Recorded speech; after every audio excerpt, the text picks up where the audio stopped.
போட்டித் தேர்வு மாணவர்கள் அனைவருக்கும் வணக்கம். நம்ம பொதிகை தென்றல் தொடர் தமிழ் வகுப்பில் நீங்கள் என்ன பார்க்க போகிறோம்னா வினைமுற்றுன்ற டாபிக் தான் பார்க்க போகிறோம். நம்ம இது வரைக்கும் நிறைய பேசிக் டாபிக்லாம் பார்த்துருப்போம். உயிரெழுத்து, மெய்யெழுத்து, அதான் எழுத்துக்களின் வகை தொகை, எழுத்துக்களின் பிறப்பு, இணை எழுத்துக்கள், மயங்கொலி எழுத்துக்கள், சுட்டெழுத்துக்கள், வினா எழுத்துக்கள், வழக்கு, போலி, மொழி முதல் எழுத்து, இறுதி எழுத்து, இதெல்லாம் கொஞ்சம் பேசிக்கான டாபிக் தான். ஸோ இப்போ இதுக்கப்புறம் வர எல்லா டாப்பிக்குமே ரொம்ப ரொம்ப முக்கியமான டாபிக் 8ஆம் வகுப்பில். இப்போ இந்த டாபிக் பார்த்தீங்கன்னா வினைமுற்று, நம்ம அடுத்த கிளாஸ் பார்த்தீங்கன்னா எச்சம், அதுக்கடுத்து வேற்றுமை, அடுத்து தொகா, தொகை, வல்லினம், மிகுமிடம். ஸோ அடுத்தடுத்த டாபிக்லாம் ரொம்ப ரொம்ப முக்கியமான டாபிக். இதுக்கு தொடர்ச்சி ரொம்ப ரொம்ப முக்கியமானது. ஸோ நீங்கள் ஃபாலோ பண்ணிக்கிட்டே இருந்தால் ஓகே, சந்தோஷம் தான். ஒருவேளை நீங்கள் இப்போ புதுசாக பார்க்குற மாதிரி இருந்தால் இது முன்னாடி நடத்தின இலக்கண கிளாஸ் கொஞ்சம் பார்த்துக்குங்க. ஏன்னா அப்போ தான் இலக்கணன்றதே ஒரு தொடர்புப்படுத்தி படிக்கிற ஒரு சப்ஜெக்ட் தான். ஸோ அதனால் அந்த தொடர்ச்சியை மட்டும் நீங்கள் கொஞ்சம் பார்த்துங்க. மேக்ஸிமம் சொல்லிலக்கணத்துக்கான அடிப்படை அந்த வினைமுற்று தான். ஸோ வினைமுற்றுலாம் புரியாமல் நம்மளால் கண்டிப்பாக ஒரு தொகாவோ இலக்கண குறிப்புக்கிட்ட போகவே முடியாது. இதுக்குள்ள நிறைய நுணுக்கங்கள்லாம் இருக்கும். ஸோ நம்ம இன்னைக்கு வினைமுற்றை பற்றி கிளியராக பார்க்கலாம். வினைமுற்றில் பார்த்தீங்கன்னா தெரிநிலை வினைமுற்று, குறிப்பு வினைமுற்று, ஏவல் வினைமுற்று, வேங்கோல் வினைமுற்று, ஒரு 4 வகை இருக்குது. அந்த 4 வகையை பற்றியும் வினைமுற்றை பற்றி நம்ம டீப்பாக கொஞ்சம் பார்க்கலாம். ஸோ ஃபர்ஸ்ட் நம்ம எப்பயும் போல் நடத்திடலாம், அதுக்கப்புறம் பிடிஎஃப்ல கொஞ்சம் பார்க்கலாம். வினைமுற்று ஒரு வினைச்சொல் தன் பொருளில் முற்று பெற்றால் அது வினைமுற்று. நம்ம முற்று புள்ளின்றோம்ல, ஸோ முற்றுப்புள்ளினா அது முடிஞ்சிருச்சு, அவ்வளோதான், சரியா? அது போல் ஒரு வினை முடிஞ்சிட்டா அது பேர் வினைமுற்று. சில எடுத்துக்காட்டோட பார்க்கலாமா? நம்ம படிச்சுட்டு அதுக்கப்புறம் புக்கில் என்ன இருக்கோ அதெல்லாம் பார்த்துக்கலாம்.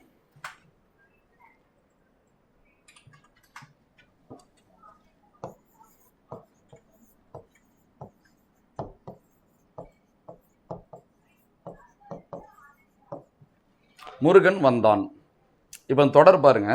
இந்த தொடரில் எத்தனை சொல் இருக்கு? 2 சொல் இருக்கு. இதில் எது பெயர் சொல், எது வினைச்சொல் எல்லாருக்குமே தெரியும்.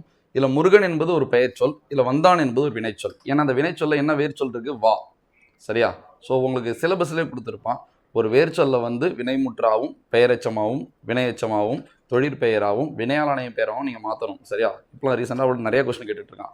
ஒரு வேர்ச்சொல் கொடுத்துட்டு இந்த வேர்ச்சொல்லோட பெயரெச்சம் இது, இந்த வேர்ச்சொல்லோட வினையெச்சம் இது, அது எல்லாமே புரியும்னா உங்களுக்கு வினைமுற்றுலேருந்து புரிஞ்சிருக்கணும், சரியா?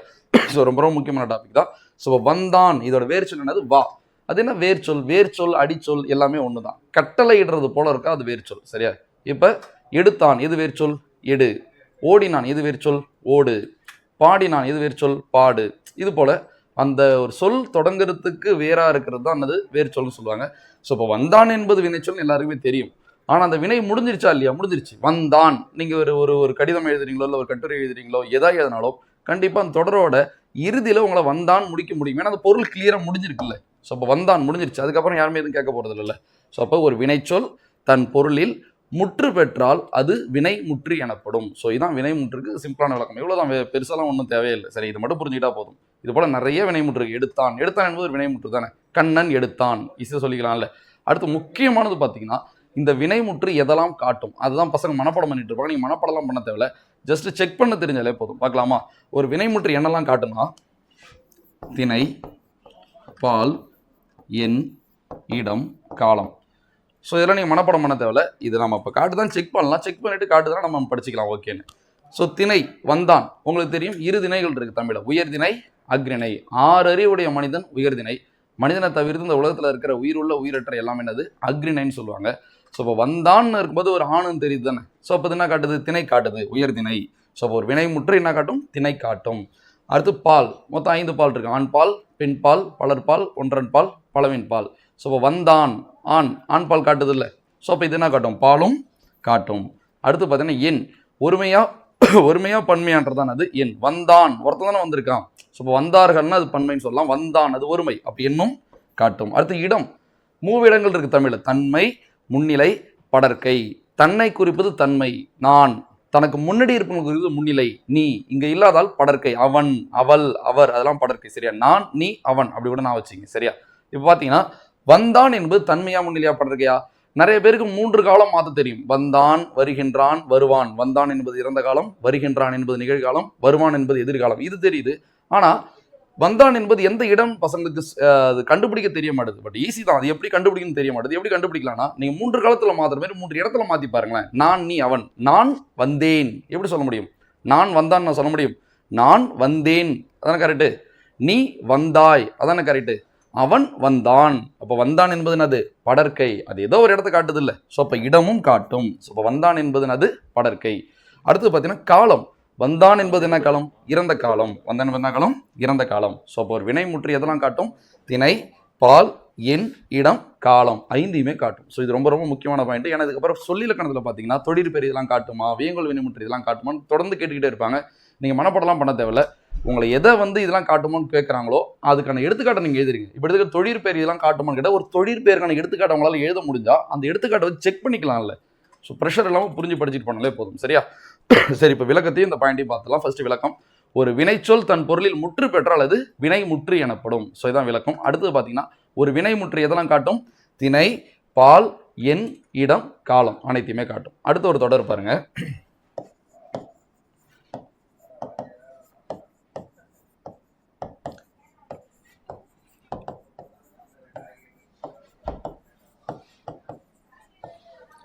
பழுத்த பழம் எடுத்து வந்தான்.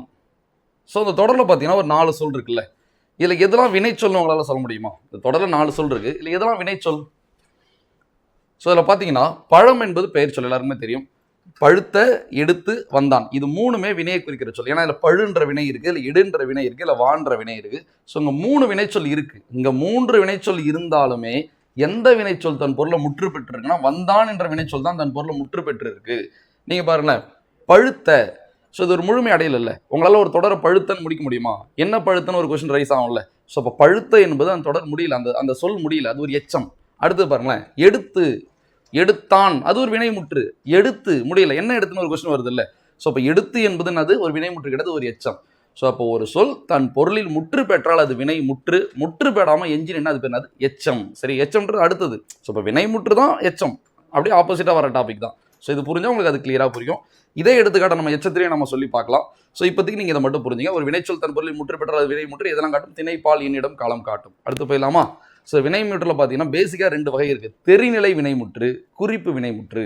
ஸோ இது உங்களுக்கு புரிஞ்சாதான் உங்களுக்கு தெரிநிலை பெயரெச்சம், குறிப்பு பெயரெச்சம், தெரிநிலை வினையச்சம், குறிப்பு வினையச்சம் புரியும். சரியா? ஃபர்ஸ்ட் நம்ம தெரிநிலை வினைமுற்று, குறிப்பு வினைமுற்று கொஞ்சம் பார்த்தலாம். ஃபர்ஸ்ட் தெரிநிலை வினைமுற்று.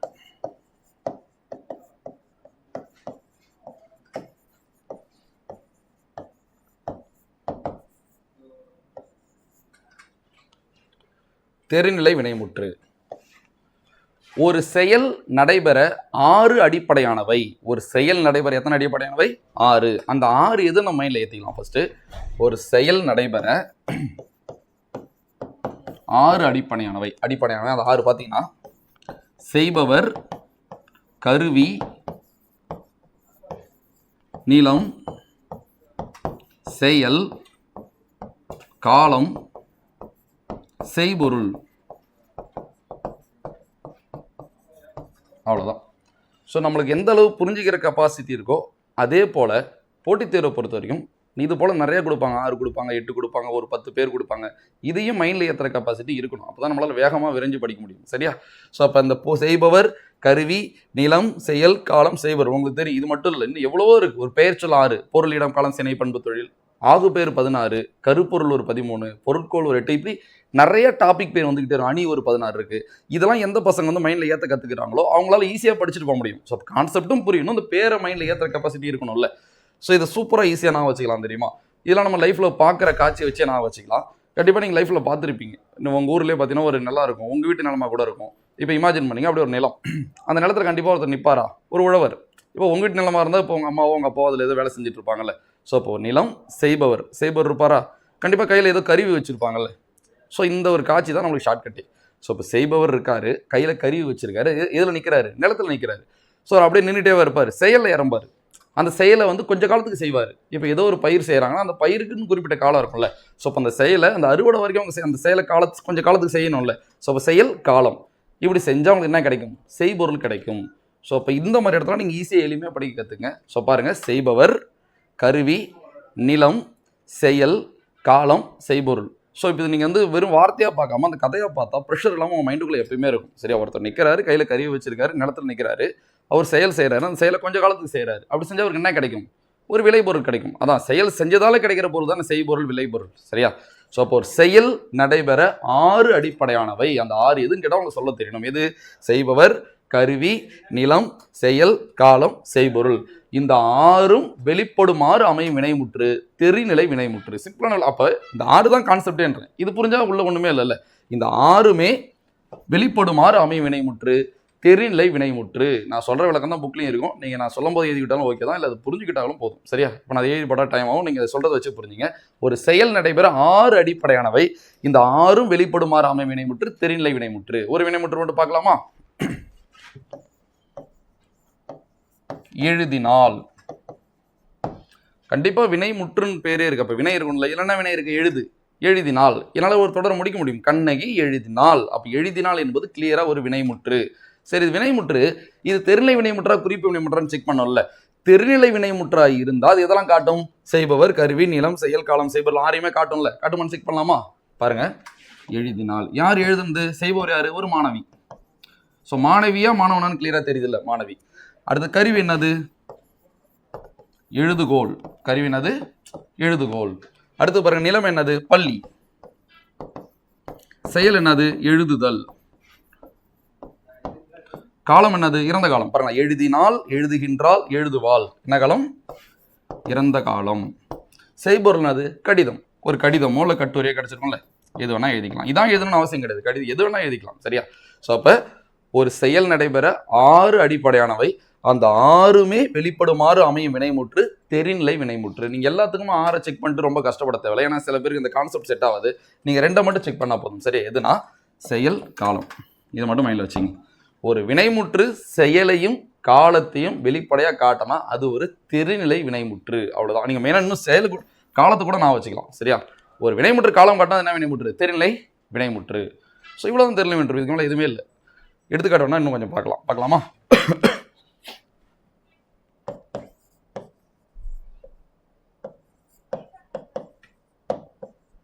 உழுதான்.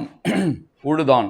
இது ஒரு வினைமுற்று. என்ன வினைமுற்றுனா இது ஒரு தெரிநிலை வினைமுற்று. இதுவுமே என்ன பண்ணுன்னா ஒரு செயல் நடைபெற 6 அடிப்படையானதுல அந்த 6மே இதுவுமே காட்டும். பாருங்க. செய்பவர் யாரு? உழவர். அடுத்தது கருவி, ஏர் கலப்பருங்களா தானே உழுவாங்க. அடுத்து நிலம், வயல். ஸோ இப்போ அங்கே பள்ளி, அங்கே வயல். அடுத்து செயல், இங்கே எழுதுதல், அங்கே என்னது? உழுதல். அடுத்தது பார்த்தீங்கன்னா காலம், அதுவும் என்னது? இறந்த காலம். உழுதான், உழுகின்றான், உழுவான். ஸோ அவருக்கு என்ன கிடைக்கும்? விளைபொருள். ஸோ ஒரு நிலத்தை வந்து உழ ஆரம்பிக்கிறாங்கன்னா அதை பண்படுத்தி பயிர் நட்டு கண்டிப்பாக அவருக்கு உங்களுக்கு விளைபொருள் கிடைக்கும்ல. ஸோ அப்போ இது போல் நீங்கள் செக் பண்ணலாம். சிலதுக்கு வந்து உங்களுக்கு செக் பண்ணும்போது கஷ்டமாக இருக்கிறது போல இருக்கும். ஸோ அதனால் நீங்கள் எதை மட்டும் நான் வச்சிங்க? காலம். ஒரு வினைமுற்று காலம் காட்டினா என்ன வினைமுற்றது? தெரிநிலை வினைமுற்று. அடுத்து குறிப்பு வினைமுற்று பார்க்கலாமா? ஸோ இப்போ தெரிநிலை வினைமுற்று ரீகால் பண்ணிடலாம். ஒரு செயல் நடைபெற 6 அடிப்படையானவை. அந்த 6ம் வெளிப்படுமாறு அமையும் வினைமுற்று தெரிநிலை வினைமுற்று. அந்த 6 என்னது? செய்பவர், கருவி, நிலம், செயல், காலம், செய்பொருள். அடுத்து குறிப்பு வினைமுற்று.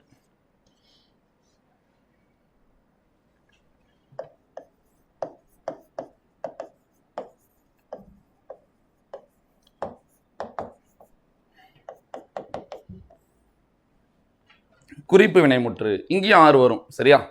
பொருள், இடம், காலம், சினை, பண்பு, தொழில். இது ஒன்றும் கஷ்டம் கிடையாது. பெயர்ச்சொல் 6 வகைப்படலாம். அந்த 6 தான். பொருள், இடம், காலம், சினை, பண்பு, தொழில். விளக்கத்தை கவனிங்க. இது எல்லாருக்கும் தெரியணும். இது தெரிஞ்சிருக்கும்னு நினைக்கிறேன். கண்டிப்பாக தெரியும். பெயர்ச்சொல் எத்தனை வகைப்படும்? 6. என்னென்ன பெயர்?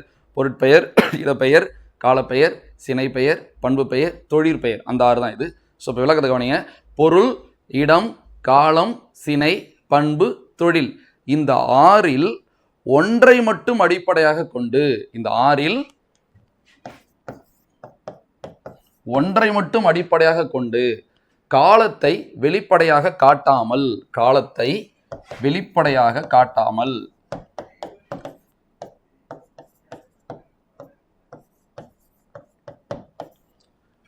காலத்தை வெளிப்படையாக காட்டாமல் செய்பவரை மட்டும் வெளிப்படையாக காட்டுவது குறிப்பு வினைமுற்று எனப்படும். ஸோ விளக்கத்தை கவனிங்க.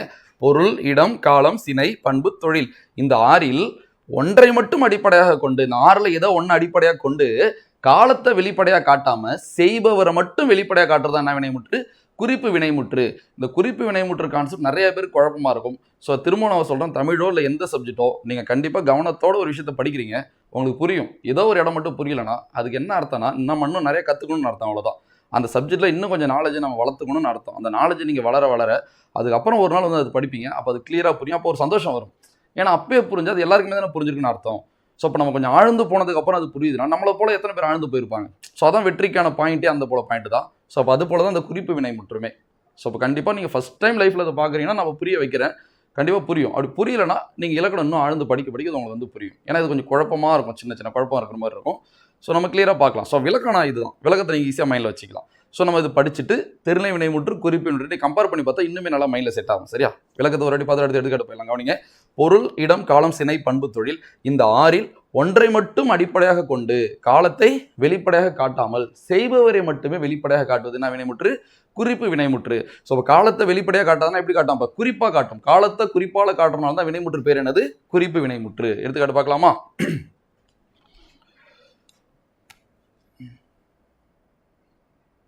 சரி, இப்படி எழுதுறேன். பொன்னன்.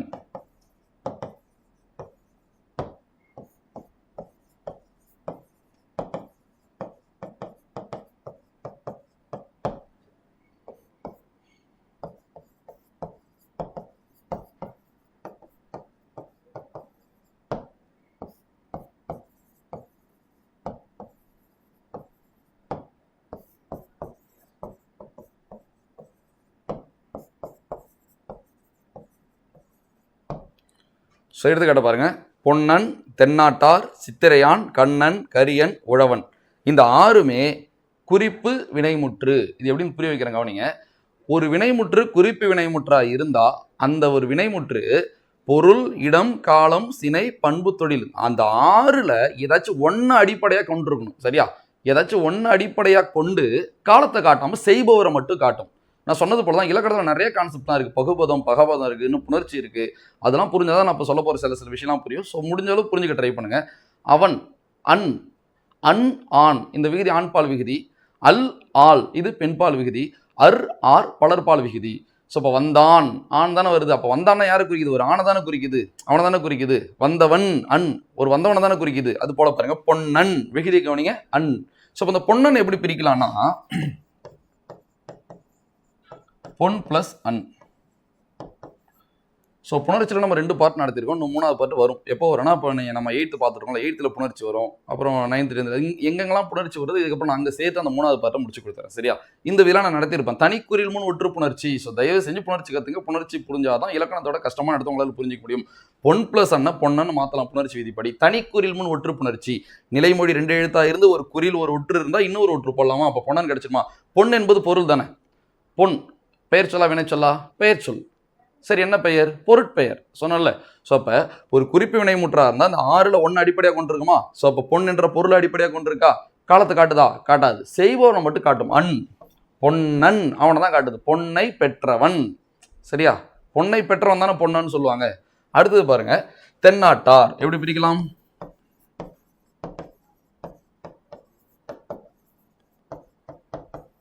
தென்னாடு பிளஸ் ஆர். ஸோ இது எப்படி தென்னாட்டார்னு வரும் கேட்டால் இதுவும் நம்ம நடத்திருக்கோம். தன்னொற்று இரட்டல். சரியா? 2 வந்தால் இங்கே இட்டு போட்டுக்கலாம். 2 வந்தால் உள்ள இப்போ ஆடு வீடு ப்ளஸ் தோட்டம் அது வீட்டு தோட்டம் வருது இல்லை? ஸோ அது போல தான் தென்னாடுன்னு இருக்குல்ல, இங்கே 2க்கு முன்னாடி இட்டு போட்டுக்கலாம். ஸோ அப்போ இந்த இட்டு வந்துடும். இந்த 2க்குள்ள இருக்க ஊ போயிட்டு இட்டு போட்டலாம் டான் மாறும். தென்னாட்டார்னு வரும். சரியா? ஆர் தென்னாட்டார் என்பது அதான் ஆண்பால் பெண்பால் பலர்பால். அதான் ஆண்பால் அன், ஆண், பெண்பால் அல், ஆள், பலர்பால் அர், ஆர். அந்த 6 விகுதி வருது இல்லை? ஸோ பாருங்க, தென்னாடு இடம் தானே. ஸோ இப்போ இது எதை அடிப்படையாக கொண்டிருக்கு? தென்னாட்டார் என்பது எதை அடிப்படையாக கொண்டிருக்குன்னு கேட்டால் இடத்தை அடிப்படையாக கொண்டிருக்கு. சரியா? காலத்தை காட்டுதா? காலத்தை காட்டாது. யாரை மட்டும் காட்டும்? செய்பவரை மட்டும் காட்டும். தென்னாட்டில் வாழ்பவர். தென்னாட்டில் வாழ்பவர். ஸோ இங்கே என்ன வந்துச்சு? பொன்னை பெற்றவன் இல்லை பொன்னை உடையவன். அதுபோல் தென்னாட்டில் வாழ்பவர். அடுத்தது பாருங்க. சித்திரையான். சித்திரை பிளஸ் ஆண். அன், ஆண் வந்தான் சொல்கிறோம்ல. ஸோ விகுதியை கவனிங்க. விகுதி என்ன சொல்லும்? ஸோ ஒரு விகுதி தான் திணை, பால், எண்ணிடலாம் காட்டுமே. சரியா? அது எந்த திணை, அது எந்த பால், ஒருமையா பன்மையா, எந்த காலம் எல்லாத்தையும் காட்டுறது விகுதி தான். அடுத்து பாருங்க. சித்திரை. ஸோ காலம் தானே. ஸோ இப்போ சித்திரையான் என்பது எதை அடிப்படையாக கொண்டிருக்கு? காலத்தை அடிப்படையாக கொண்டிருக்கு. ஸோ இப்போ இதில் கிளியராக பிரிக்கும் போது கிளியராக உங்களுக்கு தெரியுதுல்ல. இப்போ காலத்தை அடிப்படையாக கொண்டிருக்கு. அது காலம் என்னன்னு குழப்பிக்காதீங்க. இறந்த காலம், நிகழ்காலம், எதிர்காலம். அந்த காலம் தே இருக்குல்ல, இறந்த காலம், நிகழ்காலம், எதிர்காலம். இந்த காலத்தை காட்டாது. வருடம், மாதம், வாரம் அந்த காலத்தை காட்டும். சரியா? ஸோ கிளியராக பார்த்துங்க, அங்கேயும் காலம் எழுதியிருக்கேன், இங்கேயும் காலம் எழுதியிருக்கேன். ஸோ இப்போ அந்த காலம் இந்த காலம் ஒன்றும் கிடையாது. அது இறந்த காலம், நிகழ்காலம், எதிர்காலத்தை காட்டாது. ஸோ இந்த வருடம், மாதம் அந்த காலத்தை காட்டும். ஸோ சித்திரை என்பது ஒரு மாதம் தான், காலத்தை காட்டுதா? ஸோ இப்போ இறந்த காலம், நிகழ்காலம் அந்த காலத்தை காட்டாது. யாரை மட்டும் காட்டும்? செய்பவரை மட்டும் காட்டும். சித்திரையான், சித்திரை மாதத்தில் பிறந்தவன், சித்திரை மாதத்தில் பிறந்தவன். ஸோ இப்போ அவனை காட்டுது இல்லை? ஸோ அதான். அடுத்தது பாருங்க, கண்ணன் எப்படி பிரிக்கலாம்? ஸோ சித்திரை பிளஸ் ஆன் சித்திரையான் விதி நம்மளுக்கு தெரியும். உடம்படு மெய்ப்புணர்ச்சி. நம்ம புணர்ச்சி வீடியோவில் அந்த விளக்கம் எடுத்துருப்போம்னு நினைக்கிறேன். ஸோ புணர்ச்சியில் 2 பார்ட் இருக்கு. அதில் ஃபர்ஸ்ட் பார்ட்ல உடம்படு மெய்ப்புணர்ச்சின்னு ஒரு விதி நடத்திருப்பான். அதில் பார்த்தீங்கன்னா ஸோ இப்போ நிலைமொழியோட இறுதி எழுத்தும் உயிர் எழுத்து, வறுமொழியின் முதல் எழுத்தும் உயிர் எழுத்தாக இருந்தால் ஓசைகள் ஒன்றுபடாமல் தனித்து நிற்கும். அவற்றை உடன்படுத்த வறுமையை உடம்படுமையை நடத்திருப்போம். நிலைமொழியோட இறுதியில் இ ஐ வந்தால் ஈ உள்ளவர்னு சொல்லியிருப்போம்ல, அந்த கான்செப்ட் படி இ பிளஸ் ஆதான் அது யா சித்திரையான்னு வந்திருக்கும். ஸோ ஒரு கிளாரிட்டி நம்மளுக்கு கிடைக்குன்னா கண்டிப்பாக புணர்ச்சி தெரியணும். அடுத்தது பாருங்க, கண்ணன் எப்படி பிரிக்கலாம்? கண் பிளஸ் அன். கண் பிளஸ் அன் தான் கண்ணன். அது எப்படி கண்ணன்னு மாறும்? இதுவும் தனிக்குறியில் ஒற்று புணர்ச்சி. எப்படி பொன்னன் இன்னொரு இன்னும் போச்சு. ஸோ தனிக்குறியில் ஒற்று இன்னொரு இன்னும் போய் இன்னும் போட்டலாம் நான் கண்ணன் கிடைச்சிடும். கண் என்பது என்னது? சினை தானே. ஸோ அப்போ கண்ணன் என்றது எதை அடிப்படையாக கொண்டிருக்கு? சினையை அடிப்படையாக கொண்டிருக்கு. காலத்தை காட்டுதா? காட்டாது. செய்பவனை மட்டும் காட்டும். கண்ணன் அவனை காட்டுது இல்லை? அழகிய கண்களை உடையவன், இல்லை அழகிய கண்களை பெற்றவன். ஸோ அதான் கண்ணன். அடுத்தது பாருங்க, கரியன் எப்படி பிரிக்கலாம்னா கருமை பிளஸ் அன். கருமை பிளஸ் அன். கருமை என்பது பண்பு தானே. ஸோ இப்போ கரியன் என்பது எதை அடிப்படையாக கொண்டிருக்கு? பண்பு அடிப்படையாக கொண்டிருக்கு. காலத்தை காட்டுதா? காட்டாது. செய்பவரை மட்டும் காட்டும். கருமை பிளஸ் அன் தான் கரியன். எப்படி மாறினா ஈறுபோதல் மை போயிடுமா? ஸோ கரு பிளஸ் அன் இடையுகரம் ஈயாதல்னு ஒரு விதி இருக்கு. இடையுகரம் ஈயாதல்னு ஒரு விதி இருக்கு. அந்த விதியில் நான் நடத்துறேன், அது இன்னும் நடத்துறேன்னு நினைக்கிறேன். ஸோ இப்போ ரூ எப்படி மாறும்? ரீயா மாறும். கரி பிளஸ் அன் வருமா? நம்ம உடம்பொடுமை, அந்த உடம்பொடுமை ரீ அதான் ரூ ரீயா மாறுன்னு சொல்லிட்டாங்க. ரீ எப்படி பிரிக்கலாம்? இரு பிளஸ் ஈ இருந்தால் இது வரும், ஈ வரும். ஈ கூட்டலானது யா கரியன்னு வரும். சரியா? இது ஏன் இன்னும் டீப்பாக இப்போ எழுதி போட்டு சொல்லலாம். இதெல்லாம் உங்களுக்கு பகுபதம் நடத்தும் போது இது திரும்பவும் நடத்துகிற போல இருக்கும். அப்போ நம்ம இது எப்படி பிரியுது சேருது என்னென்ன விதம் டீப்பாக பார்த்தலாம். இப்போ நம்ம வினைமுற்று கான்செப்டில் பார்க்குறோம். சரியா? ஸோ இப்போ இங்கே பண்பு இருக்குன்னு உங்களுக்கு தெரியுது இல்லை? அது போதும். ஸோ காலத்தை காட்டலை, செய்பவரை மட்டும் காட்டுது. அதான் அது குறிப்பு வினைமுற்று. அடுத்தது பாருங்க, உழவன். உழவு பிளஸ் அன். உழவு தொழிற்பெயர் விகுதி பார்த்தீங்கன்னா தல் அல், தல் அல், ஐ கை வை மை கூ பூவு தீவிசி கூ பூவு. ஸோ இந்த ஊ என்பது அது ஒரு தொழிற்பெயர் விகுதி. ஸோ இப்போ இது ஒரு தொழில். உழவு என்பது அது ஒரு தொழில். ஸோ இப்போ தொழிலை காட்டுதா? உழவன் என்பதில் தொழிலை காட்டுது. காலத்தை காட்டுதானா? இல்லை, செய்பவரை மட்டும் காட்டுது. உழவு தொழில் செய்பவர், உழவு தொழில் செய்பவர். ஸோ இதுக்கப்புறம் தான் கொஞ்சமாக நான் புரிய வைக்கிறேன், கவனிங்க. ஸோ பொருள், இடம், காலம், சினை, பண்பு, தொழில் இந்த 6ல் ஒன்றை மட்டும் அடிப்படையாக கொண்டு ஒரு எடுத்துக்காட்டு. ஒரு எடுத்துக்காட்டு நீங்கள் எடுத்துக்கிட்டீங்கன்னா அந்த எடுத்துக்காட்டு பொருள், இடம், காலம், சினை, பண்பு, தொழில் அந்த 6ல் ஏதாச்சும் ஒன்று அடிப்படையாக கொண்டு காலத்தை வெளிப்படையாக காட்டாம செய்பவரை மட்டுமே வெளிப்படையாக காட்டுறது தான் குறிப்பு வினைமுற்று. இப்போ நம்ம ஒரு எடுத்துக்காட்டு எடுத்து பார்க்கலாமா? கரியன் எடுத்துங்க. கரியன். இந்த கரியன் என்ற எடுத்துக்காட்டு பொருள், இடம், காலம், சினை, பண்பு, தொழில் இந்த 6ல் ஏதாச்சும் ஒன்று தான் அடிப்படையாக கொண்டிருக்கு. எதை அடிப்படையாக கொண்டிருக்கு? பண்பு. ஸோ இப்போ ஒன்று அடிப்படையாக கொண்டிருக்கா? காலத்தை காட்டுதா? காட்டாது. யாரை மட்டும் காட்டும்? செய்பவரை மட்டும் கிளியராக காட்டும். கருமை நிறத்தை பெற்றவன், கருமை நிறத்தை உடையவன். ஸோ இதுதான் கிளியரான விளக்கம். சரியா? ஸோ நீங்கள் இதுலேருந்தே புரிஞ்சுக்கலாம். ஸோ பொருள், இடம், காலம், சினை, பண்பு, தொழில் இந்த 6ல் ஒன்றை மட்டும் அடிப்படையாக கொண்டு காலத்தை வெளிப்படையாக காட்டாமல் செய்பவரை மட்டுமே வெளிப்படையாக காட்டுவது என்ன வினைமுற்று? குறிப்பு வினைமுற்று. இன்னும் நிறைய பேருக்கு நிறைய குழப்பம் இருக்கும். கண்ணன் என்பது எப்படி குறிப்பு வினைமுற்று? அது ஒரு பெயர் சொல் தானே. இந்த குழப்பத்துக்கான விளக்கத்தை நம்ம சொல்றேன், புரிஞ்சுங்க.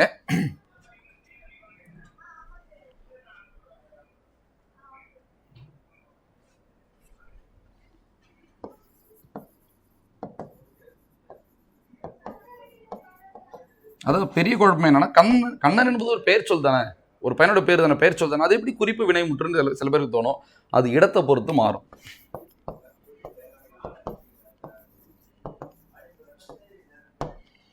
கண்ணன் வந்தான், இதுல கண்ணன் என்பது பெயர் சொல் தான்.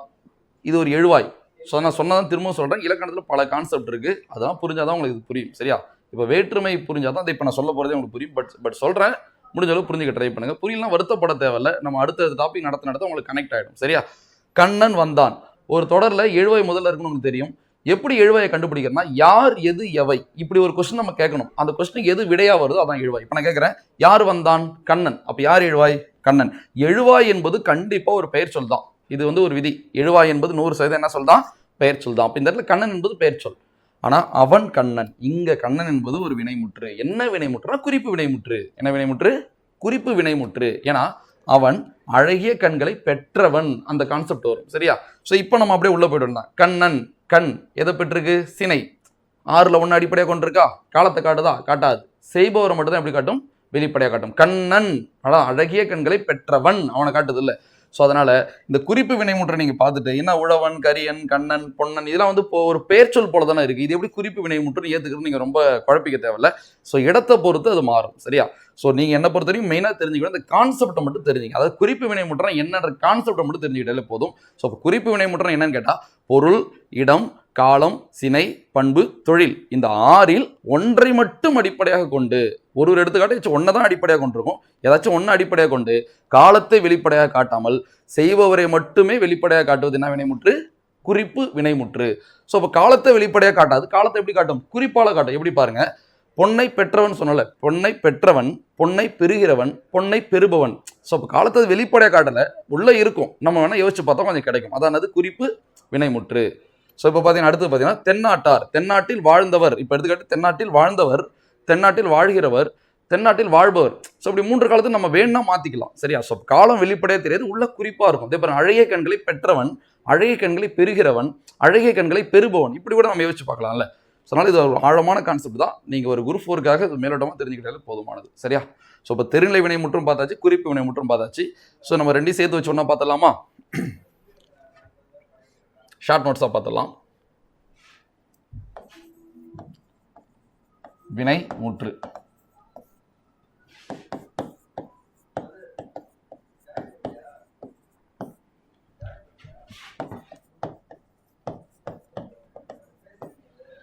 ஸோ மெயினாக இதான் சொல்லணும்னு நினச்சேன். இதை பிரிச்சிருக்கோம்ல, இதை வச்சு தான் உங்களால் அந்த கான்செப்டே புரிஞ்சிக்க முடியும். பாருங்க, பொன் என்பது பொருள், தென்னாடு என்பது இடம், சித்திரை என்பது காலம், கண் என்பது சினை, கருமை என்பது பண்பு, உழவு என்பது தொழில். ஸோ பொருள், இடம், காலம், சினை, பண்பு, தொழில் இந்த 6ல் ஒரு எடுத்துக்காட்டு ஒன்று தானே எழுதுனேன். 6ல் 1 அடிப்படையாக கொண்டிருக்கா? எதாச்சும் காலத்தை காட்டுச்சா? இல்லை இது வச்சு காலம் உங்களுக்கு தெரியுதா? பொன் காலம் தெரியுதா?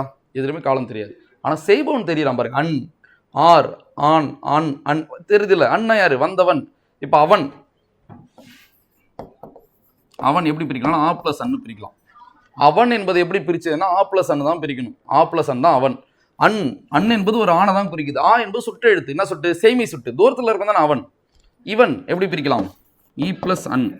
ஸோ அன் என்பது ஒரு ஆண், இ என்பது அது அண்மை சுட்டு, ஈவன் பக்கத்தில் இருக்கிறவன். ஸோ இப்போ புரிஞ்சுங்க, அன் என்பது ஒரு மனுஷனை ஒரு ஆணை குறிக்குது, அவ்வளோதான். ஸோ இப்போ எல்லாமே தெரியுதா? கிளியராக தெரியுது பாருங்க. செய்பவர் குறிக்கல.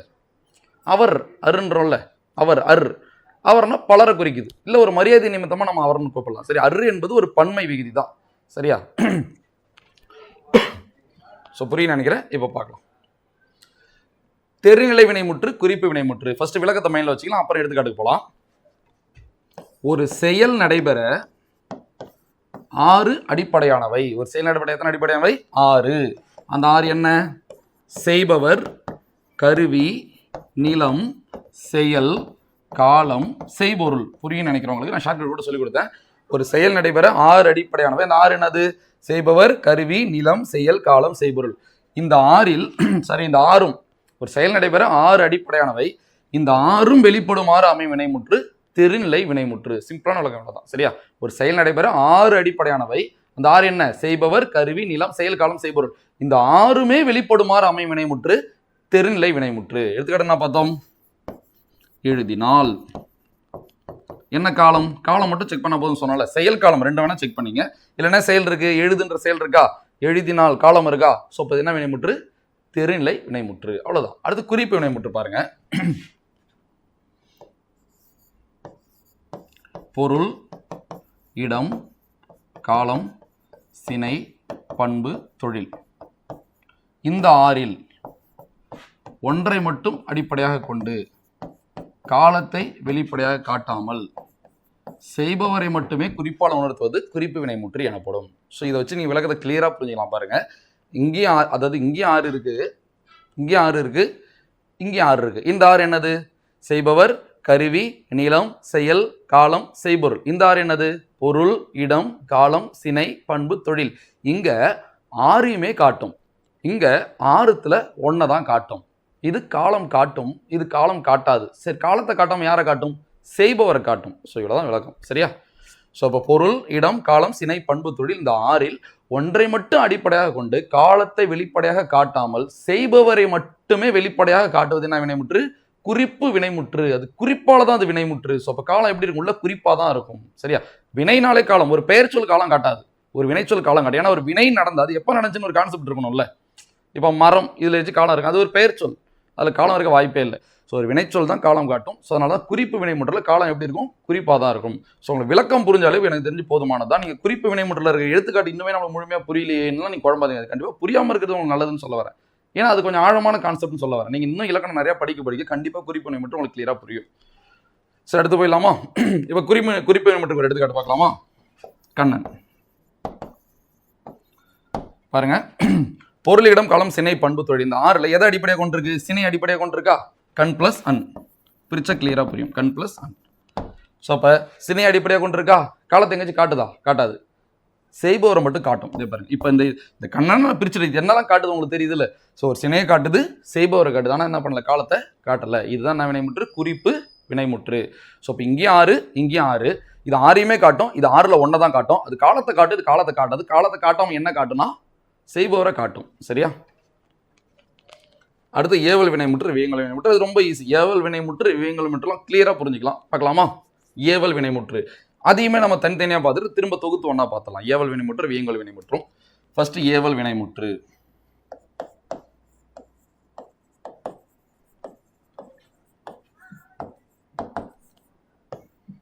ஏவல் வினைமுற்று ரொம்ப ரொம்ப ஈஸி. ஏவல், கட்டளை, விதித்தல் எல்லாமே ஒன்று தான். ஒரு ஆளை ஏவறது, ஒரு ஆளை கட்டளை இட்டுறது, விதிக்கிறது, இதை செய்கின்றதானே விதிக்கிறது, ஒரு இதை செய்கின்றதானே கட்டளை, இதை செய்கின்றதானே ஏவறது, எல்லாமே ஒன்று தான். சரியா? தன் முன் உள்ள ஒருவரை ஒரு செயலை செய்யுமாறு ஏவும் வினைமுற்று ஏவல் வினைமுற்று எனப்படும். இதுதான் ஏவல் வினைமுற்றுக்கான விளக்கம். சரியா? தன் முன் உள்ள ஒருவரை நீங்கள் யாரை ஏவ முடியும்? உங்களே நீங்கள் ஏவிக்க முடியுமா? முடியாது. இங்கே இல்லாதவனை ஏவ முடியுமா? நீங்கள் ஒரு டீச்சராக இருக்கீங்க, உங்கள்ட்ட ஒரு 30 பசங்க படிக்கிறாங்க. இப்போ இன்னைக்கு வராத பையனை போய் நீங்கள் வந்து பக்கத்து கிளாஸ்லேயும் சாக் பீஸ் எடுத்துருவான்னு சொல்ல முடியுமா? உங்கள் முன்னாடி இருக்கிற பசங்க தான் ஏவ முடியாது, போய் எடுத்துட்டு வாங்க. ஸோ அப்போ தன் முன் உள்ள ஒருவரை ஒரு செயலை செய்யுமாறு ஏவும் வினைமுற்று ஏவல் வினைமுற்று எனப்படும். ஸோ இது வினைமுற்று தான். இது என்ன பொருள் வரும்? ஏவல் பொருள் வரும். அவ்வளோதான். சரியா? விளக்கம் வேணா எழுதிங்க. தன் முன் உள்ள ஒருவரை ஒரு செயலை செய்யுமாறு ஏவும் வினைமுற்று ஏவல் வினைமுற்று எனப்படும். எடுத்துக்காட்டு பார்க்கலாமா? பாடம் படி. படி இல்லை, எது வினைச்சொல்? படி. இப்போ யாராச்சும் வந்து உங்கள்கிட்ட படி என்பது வினைமுற்றாக கேட்டால் நீங்கள் வினைமுற்றுன்னு சொல்லணும். அது எப்படி படி என்பது வினைமுற்று? சின்னதாக இருக்க பார்க்க, சின்னதாக இருக்கு பெருசாக இருக்கு ஆன்சர்லாம் இப்போ. எடுத்துக்காட்டு படித்தான், இதான வினைமுற்று. டவுட் வரும் உங்களுக்கு. படித்தான் என்பதான வினைமுற்று. படி என்பது எப்படி வினைமுற்று? படி என்பதும் வினைமுற்று தான். என்ன வினைமுற்றுனா ஏவல் வினைமுற்று. ஸோ அந்த பேர் டிஃப்ரெண்ட் ஆகும். இதுவும் வினைமுற்று தான். இப்போ நான் ஒரு ஷார்ட்கட் சொல்லிடுறேன். ஏவல் வினைமுற்று பார்க்க எப்படி இருக்குன்னா ஒரு வேர்ச்சொல் போல இருக்கும். ஏன்னா பார்க்க எப்படி இருக்கும்? வேர்ச்சொல். படித்தானோட வேர்ச்சொல் அது படிதானே. ஸோ பார்க்க சின்னதாக இருக்குன்றாலும் நீங்கள் எச்சம் சொல்லக்கூடாது. எச்சம் வந்து ஒரு மீனிங்காகவே இருக்காது, அது முழுமையாக புரியாத போல இருக்கும். ஸோ இப்போ வினைமுற்றும் எச்சமும் கிளியராக பார்த்ததுக்கப்புறம் ஒரு புரிதல் உங்களுக்கு சூப்பராக வரும். சரியா? நான் அதை எல்லாத்தையும் முடிச்சுட்டு கூட ஒரு ஷார்ட் நோட்ஸாக நான் கொடுத்து உங்களுக்கு எப்படி புரிய வைக்கிறேன். ஸோ இப்போதைக்கு புரிஞ்சுங்க. பாடம் படி. ஒரு ஆசிரியர் சொல்கிற ஒரு மாணவனை பார்த்து பாடம் படி. இப்போ ஏவராதான அர்த்தம். ஸோ அப்போ சொன்ன வாரத்தில் எது வினை? படி. அந்த படின்ற வினை அதோட முடிஞ்சிருச்சு. இப்போ இது கூட உங்களால சேர்க்க முடியுமா? ஸோ படி கூட உங்களால சேர்க்க முடியாது. சரியா? ஸோ பாடம் படி இதான வினைமுற்று ஏவல் வினைமுற்று. இங்கே எங்கே வினை சொல்றதுக்கு? படி. அந்த வினை அதோட முடிஞ்சிருச்சு. ஸோ இப்போ தன் முன் உள்ள ஒருவரை ஒரு செயலை செய்யுமாறு ஏவர வினைமுற்று தானே வினைமுற்று ஏவல் வினைமுற்று. அடுத்து பார்த்தீங்கன்னா கடைக்கு போ. இதுவும் ஏவல் வினைமுற்று. இப்போ போனான் வேர் சொன்னது போ. ஸோ நான் திரும்ப ஷார்ட்கட் சொல்லிட்டேன். ஏவல் வினைமுற்று பார்க்கறது எப்படி இருக்கும்? ஒரு வேர்ச்சொல் போல இருக்கும். படித்தான் என்பது வினைமுற்று தான், படி என்பது வினைமுற்று தான். அது நார்மலான வினைமுற்று. இது என்ன வினைமுற்று? குறிப்பு, அதாவது ஏவல் வினைமுற்று. ஸோ படி என்பதும் போ என்பது வினைமுற்று, ஏவல் வினைமுற்று. இப்போ எடுத்துக்காட்டு இன்னொரு எடுத்துக்காட்டு பார்க்கலாம். உணவு உண். உணவு உண். ஸோ இப்போ உண்டான் வேறு சொன்னது உண். பார்க்க வேறு சொல் போல இருக்கா? உண். நீங்கள் யாரை உண்ணுன்னு சொல்ல முடியும்? உங்கள் முன்னாடி இருக்க ஒரு ஆளான்னு சொல்ல முடியும். ஸோ இப்போ உண்ணுன்னு சொல்றது ஒரு வினை தானே. இப்போ உண்டான் அது ஒரு வினை சொல் தானே, அதோட வேறு சொல் உண். அப்போ அதுவும் வினை தானே. ஸோ அப்போ உண் என்பது ஒரு வினை. இந்த வினை யார்கிட்ட சொல்ல முடியும்னா நமக்கு முன்னாடி இருக்கிற ஒரு ஆளால் தான் சொல்ல முடியும். அதுவும் ஒரு கட்டளை பொருள் தான் நம்ம சொல்ல முடியும். உண்ணு நமக்கு இப்போ கட்டளை போடுறோம்ல. ஸோ இப்போ பார்த்தீங்கன்னா அடுத்த கொஸ்டின், ஏவல் வினைமுற்று என்ன பொருளில் வரும்னா கட்டளை பொருளில் வரும். என்ன பொருளில் வரும்? கட்டளை பொருளில் வரும். ஸோ ஒர்த்தான பாயிண்ட் இது. சரியா? ஸோ மெயினான வச்சுங்க. இது எல்லாம் பாருங்க கட்டளை தானே. ஸோ படிக்கிறியானா கேட்கல, படின்றாங்க, ஏவல் தானே, அது கட்டளை தானே. அடுத்து பாருங்க, கடைக்கு போன்னு சொல்றாங்க, கட்டளை தானே.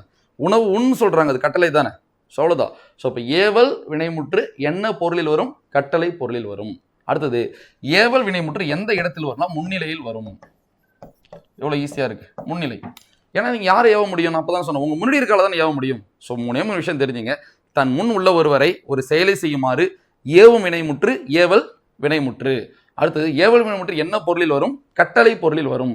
ஏவல் வினைமுற்று எந்த இடத்தில் வரும்? முன்னிலையில் வரும். அடுத்தது இது விகுதி பெற்று வருமா பெறாம வருமானு கேட்பாங்க. ஏவல் வினைமுற்று விகுதி பெற்று வருமா விகுதி பெறாம வருமானு கேட்பாங்க. பார்க்கலாமா? இந்த ஏவல் வினைமுற்று விகுதி பெற்றும் வரும் பெறாமலும் வரும். எப்படின்னு பாருங்க.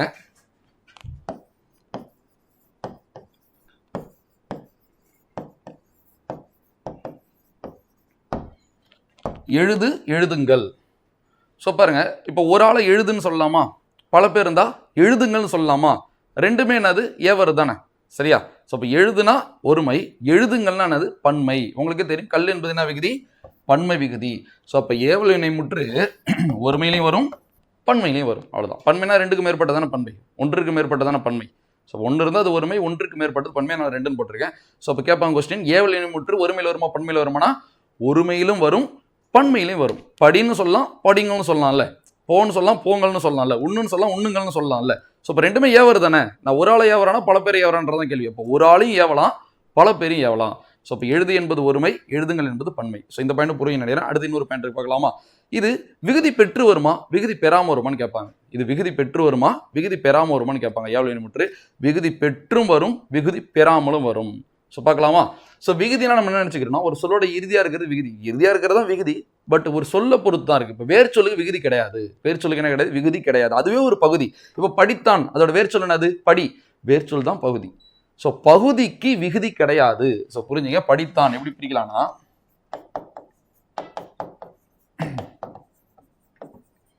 படி என்பது பகுதி, ஆண் என்பது விகுதி. பகுபதம் பகாபாதம் நான் நடத்துவேன், பகுபதம் பகாபாதம் நடத்துறேன், நான் நடத்துறேன். படி என்பது பகுதி, பகுதிக்கு விகுதி கிடையாது. ஸோ இப்போ படியில் வந்து டி என்பதுலாம் விகுதி கிடையாது. இப்போ படித்தானோட வேறு சொன்னது படித்தானே. இப்போ இதை நீங்கள் பார்க்கும்போது பா பகுதி டி விகுதிலாம் சொல்லக்கூடாது. இதுவே ஒரு பகுதி தான், இதுக்கு என்ன கிடையாது? விகுதியே கிடையாது. அது போல தான் எழுதினான் வேர்ச்சொல் மட்டும் சொல்லுங்க பார்க்கும்.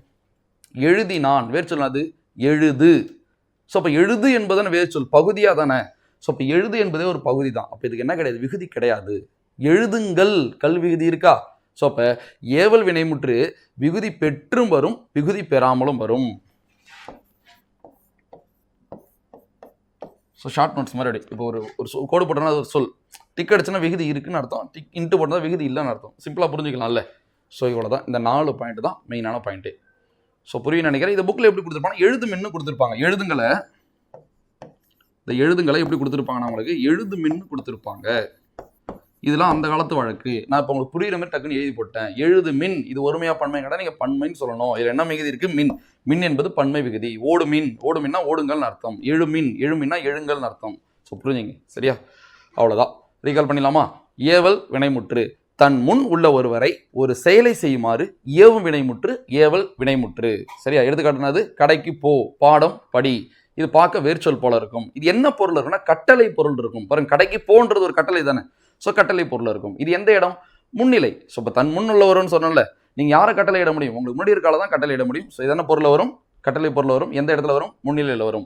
இது ஒருமையில் வருமா பன்மையில் வருமானா? இது ஒருமையிலையும் வரும் பன்மையிலையும் வரும். ஏன்னா ஒரு ஆளையும் கட்டளை இடலாம், பல பேரும் கட்டளை இடலாம். இது விகுதி பெற்று வருமா பெறாமல் வருமானா? இது விகுதி பெற்றும் வரும் விகுதி பெறாமல் வரும். அதுக்கான எடுத்துக்காட்டு அதை எழுதியிருக்கேன். ஸோ இதுதான் ஏவல் வினைமுற்று. அடுத்து வியங்கோல் வினைமுற்று பார்க்கலாமா? வியங்கோல் வினைமுற்று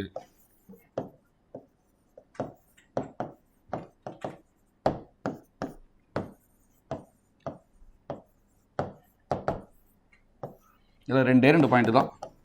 விகுதி பொருள், அவ்வளோதான், முடிஞ்சிருச்சு. வியங்கோல் வினைமுற்று இதுதான். அதாவது வியங்கோல் வினைமுற்று விகுதி என்னன்னு தெரிஞ்சுங்க, வியங்கோல் வினைமுற்று பொருள் என்னன்னு தெரிஞ்சுங்க.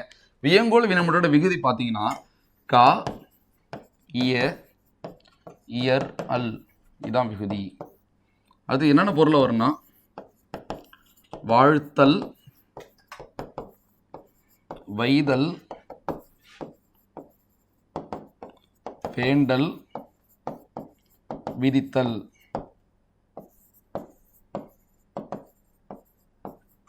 நாங்கள் கீழே கோடு போட்டது இந்த பிராக்கெட்டுக்குள்ளே இருக்கிறதா நீங்கள் ஃபஸ்ட் டைம் பார்க்காதீங்க. நான் சொல்கிறத மட்டும் கவனிங்க. யாராச்சும் வியங்கோல் வினைமுற்று விகுதி என்னன்னு கேட்டால் கா, இய, இயர், அல். இது எல்லாருக்குமே தெரியும். சரியா? ஸோ வியங்கோல் வினைமுற்று விகுதியில் ஸ்ட்ராங்காக இருங்க. அடுத்த பாயிண்ட் கவனிங்க. சரி, வியங்கோல் வினைமுற்று விகுதி 4 இருக்கு. தற்காலத்தில் இதில் எது வழக்கில் இல்லைன்னு கேட்டால் இயர், அல் தற்கால வழக்கில் இல்லை. ஸோ இந்த பாயிண்டை புரிய வைக்கிறது தான் நான் இங்கே மட்டும் கீழே அண்டர்லைன் பண்ணியிருக்கேன். சரியா? ஸோ இப்போ வியங்கோல் வினைமுற்று விகுதி 4 என்னது? கா, இய, இயர், அல். இல்லை எது தற்கால வழக்கில் இல்லை? இயரும் அல்லும் தற்கால வழக்கில் இல்லை. அவ்வளோதான். அடுத்தது என்னென்ன பொருள் வரும்? வாழ்த்தல், வைதல், வேண்டல், விதித்தல். இந்த பொருள்லாம் வந்து அது வியங்கோல் வினைமுற்று. சரி, இங்கே மட்டும் நான் கீழே என்ன எழுதியிருக்கேன்? விதித்தல் பொருளை வர வியங்கோல் வினைமுற்று தன்மை இடத்துல வராது. இப்போ விதித்தல், ஏவல், கட்டளைலாம் இப்போ தான் நம்ம பார்த்தோம். ஸோ விதிக்கிறது, ஏவறது, கட்டளையிறது. நீங்கள் யாரை விதிக்க முடியும்? உங்கள் முன்னாடி இருக்கிறால தானே விதிக்க முடியும். ஸோ இப்போ விதித்தல் பொருளை வர வியங்கோல் வினைமுற்று தன்மை இடத்துல வராது. நீங்கள் உங்களே கட்டளையிட்டுக்க முடியாது இல்லை. ஸோ அந்த கான்செப்ட் தான் அது. அவ்வளோதான். ஸோ அப்போ 2 பாயிண்ட்டு, அதுக்குள்ளே 2 பாயிண்ட். இது ஒரு பாயிண்ட்டு, இது ஒரு பாயிண்ட். சரியா? அவ்வளோதான். ஸோ இப்போ வியங்கோல் வினைமுற்று விகுதி என்னது? கா, இய, இயர், அல். இதில் எது தற்கால வழக்கில் இல்லை? இயர், அல் தற்கால வழக்கில் இல்லை. சரி, இது என்னென்ன பொருள் வரும்? வாழ்த்தல், வைதல், வேண்டல், விதித்தல். இதில் எது தன்மை இடத்துல வராது? விதித்தல் பொருளில் வரும் வியங்கோல் வினைமுற்று தன்மை இடத்தில் வராது. ஸோ எடுத்துக்காட்டு பார்க்கலாமா? வாழ்த்தல்லாம் உங்களுக்கு தெரியும், ஒரு வாழ்த்துறது. வைதல்னா திட்டுறது. வைதல் என்ன பண்ணுறது? திட்டுறது. வேண்டல், வேண்டல்னா ஒரு சாமிகிட்ட போய் வேண்டுறது. சரியா? அருள்க, கோயிலில் போய் வேண்டுறோம்ல, அதான் வேண்டுறது. அடுத்தது விதித்தல். விதித்தல்னா இது செய்யும் கட்டளையிடுறதானது விதித்தல். ஓகேவா? பாருங்க, எடுத்துக்காட்ட பார்க்கலாம். ஸோ நிறைய பேர் வியங்கோல் வினைமுற்றை கண்டுபிடிச்சலாம், ஈஸி தான். பட் இதான் நான் சொல்றது போல கண்டுபிடிச்சா நீங்கள் கிளியராக கண்டுபிடிக்கலாம். 2 விஷயத்தை நீங்கள் செக் பண்ணணும். ஒரு இலக்கண குறிப்பு கொடுத்துட்டு இது வியங்கோல் வினைமுற்றான்னு கேட்டால் 2 விஷயத்தை செக் பண்ணுங்க. 1, விகுதியை செக் பண்ணுங்க. கண்டிப்பாக அந்த விகுதி கா, இய, இயர், அல்லா தான் இருக்கணும். இன்னொன்று, அது என்ன பொருள் இருக்குன்னு செக் பண்ணுங்க. அந்த சொல் என்ன பொருள் இருக்குன்னு நீங்கள் செக் பண்ணணும். சரியா? இப்போ எடுத்துக்காட்டு பாடம் படி, என்ன பொருள்? கட்டளை. அதோட பொருள் கட்டளை பொருள். அது பாடம் படின்னு கட்டளையிடுறாங்கல்ல, அது போல அந்த எடுத்துக்காட்டு என்ன பொருள் இருக்குன்னு பாருங்க. வாழ்க என்பது வாழ்த்துற பொருள் தானே இருக்கு. ஸோ இப்போ உங்களுக்கு கொடுக்குற எடுத்துக்காட்டு இந்த 4 விகுதியில் ஏதோ ஒரு விகுதி இருக்கணும். இந்த 4 பொருள் ஏதோ ஒரு பொருள், இந்த 2யுமே அது வந்து கரெக்டாக இருந்தால் தான் அது வியங்கோல் வினைமுற்று. ஸோ வாழ்க என்பது கா என்ற வியங்கோல் வினைமுற்று விகுதி இருக்கு. வாழ்த்தல் என்ற பொருள். அப்போ இப்படி கூட கொஸ்டின் கேட்கலாம்ல. ஒரு வியங்கோல் வினைமுற்று கொடுத்துட்டு இது என்ன பொருள் இருக்குன்னு கூட கேட்கலாம். அது போல நம்ம யோசிச்சு பார்த்துருக்க மாட்டோம். ஸோ வியங்கோல் வினைமுற்றை கண்டுபிடிக்க ஈஸி. இது என்ன பொருள் உங்களுக்கு கண்டுபிடிக்க தெரியும். என்ன பொருள் இது? வாழ்த்தல். வாழ்க, வாழிய, வாழியர். இதெல்லாம் எப்படி பிரிக்கலாம்? வாழ் பிளஸ் க, வாழ் பிளஸ் இய, வாழ் பிளஸ் இயர் தான் வாழ்க, வாழிய, வாழியர்னு வந்திருக்கு. ஸோ விகுதியும் கரெக்டாக இருக்கு, வாழ்கின்ற பொருளும் கரெக்டாக இருக்கு. அடுத்து வைதல். ஒழிக, வீழ்க, எல்லாம் திட்டுறது தானே. ஸோ விகுதியும் கரெக்டாக இருக்கு, பொருளும் கரெக்டாக இருக்கு. என்ன பொருள்? வைதல். அடுத்து வேண்டல். அருள்க, கருணை புரிக. ஸோ விகுதி கரெக்டாக இருக்கு, வேண்டது தானே. ஒரு அருள்கன்றது வேண்டது தானே. வருக, வருக விதித்தல் பொருள் வரும். சரியா? அடுத்து பாருங்க, விதித்தல். உண்க, எழுக. சரியா? இதெல்லாம் அது விதித்தல். வருகன்றதும் விதித்தல் வரும். ஏன்னா வான்றதுன்னு அது விதிக்கிறது, கட்டளை தானே. வான்னு சொல்றோம்ல, கூப்பிடுற மாதிரி நீங்க யோசிக்கலாம். வான்றது ஒரு விதிக்கிறது தான். சரியா? ஸோ இப்போ பொருளும் நீங்க செக் பண்ண கத்துங்க. ஸோ இப்போ விகுதியும் கரெக்டாக இருக்குது, பொருளும் கரெக்டாக இருந்தால் அது வியங்கோல் வினைமுற்று. புக்கில் இவ்வளோ எடுத்துக்காட்டு கொடுத்துருக்க மாட்டான். உங்களுக்கு இது எடுத்துக்காட்டுலாம் தேவை, நெட்டில் போய் கொஞ்சம் சர்ச் பண்ணி பாருங்க. நிறைய எடுத்துக்காட்டு கிடைக்கும் இலக்கணத்துக்கு. ஏதோ ஒன்று படிக்கிறீங்க, தொழிற்பெயர் படிக்கிறீங்களா, சரி எடுத்துக்காட்டு நிறையா பார்த்தா தான் ஒரு தெளிவே வரும் தெரியுமா. ஸோ நம்ம எல்லாருமே நினச்சிக்கிறோம் கொடுத்தா புரிஞ்சாது போதும்னு நினைக்கிறோம். அப்படிலாம் கிடையாது. எப்போ நீங்கள் நிறைய எடுத்துக்காட்டுலாம் பார்த்து அது உங்களுக்கு புரியாமல் போதோ, ஏன் புரியல நீங்கள் தேடி போகிறீங்களோ, அப்போ சில விஷயம்லாம் உங்களுக்கு கிடைக்கும்ல. அந்த விஷயம் தான் உங்களுக்கு வெற்றிக்கு உதவும். சரியா? டெஸ்ட்டும் அப்படி தான். சரியா? ஸோ இப்போ 100 எடுத்தால் அது வந்து ஈஸி தான். இந்த கொஸ்டின் பேப்பர் ஏதோ ஒரு கொஸ்டின் நம்மளுக்கு தெரியலனா தான் நம்ம தெரிஞ்சு அது ஏன்றதை நம்ம தெரிஞ்சுக்க ட்ரை பண்ணுவோம். இப்போ ஏன் தெரிஞ்சிக்கும் போது தான் அடுத்தடுத்த கடத்தை நம்மளால போக முடியும். சரியா? இப்போலாம் டிஎன்பிசி அப்படி தான் போயிட்டு இருக்கு. இதான் வரும்லாம் யாராலையும் சொல்ல முடியாதுல்ல. ஸோ தமிழில் பார்த்தீங்கன்னா இப்போ மொழி திறன்லாம் கொண்டு வந்துட்டாங்க. எது வேணால் கேட்கலாம். நீங்கள் தமிழை நல்ல நாலேஜாக இருந்தால் நீங்கள் அது கண்டிப்பாக ஆன்சர் பண்ணலாம். ஸோ இதான் வியங்கோல் வினைமுற்று. ரீகால் பண்ணிட்டு எடுத்து போயிடலாமா? ஸோ என்னென்ன விகுதி வரும்? கா, இய, இயர், அல். என்னென்ன பொருள்? வாழ்த்தல், வைதல், வேண்டல், விதித்தல். சரி, வியங்கோல் வினைமுற்று எந்த விகுதி தற்கால வழக்கில் இல்லை? இயர், அல். இதில் எது தன்மை இடத்துல வராது? விதித்தல் பொருளை வர வியங்கோல் வினைமுற்று தன்மை இடத்துல வரவே வராது.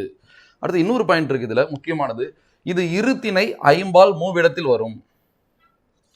கவனிங்க, வியங்கோல் வினைமுற்று இருத்திணை ஐம்பால் மூவிடத்தில் வரும். இது எவ்வளோ கஷ்டம் தெரியுமா புரிஞ்சுக்கிறது? இதை நீங்கள் மனப்பாடம்னா பண்ணிக்கலாமே தவிர புரிஞ்சுக்கிறது ரொம்ப கஷ்டம். நம்ம புரிஞ்சுக்கலாம். ஸோ வியங்கோல் வினைமுற்று என்னென்ன பொருளை வரும்? இருதிணை ஐம்பால் மூவிடத்தில் வரும். எப்படின்னு பாருங்க. நீங்க யோசிச்சு பாருங்க, வாழ்க என்பது ஒரு வியங்கோல் வினைமுற்று. இதுல எங்கேருந்து பால் தெரியுது, திணை தெரியுது, இடம் தெரியுது, ஒண்ணுமே தெரியல தானே. இது எவ்வளவு குழப்பமான பாயிண்ட். ஸோ புரிஞ்சுக்கலாம். எப்படி புரிஞ்சுக்கலாம்னா,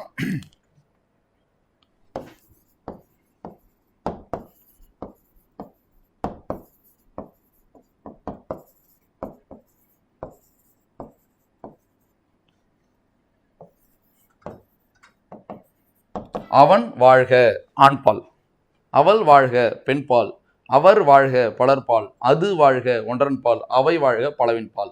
ஸோ இப்போ இந்த வாழ்க என்பது 5 பால்லையும் வருதா? 5 பாலுக்குள்ளே 2 திணை இருக்குல்ல.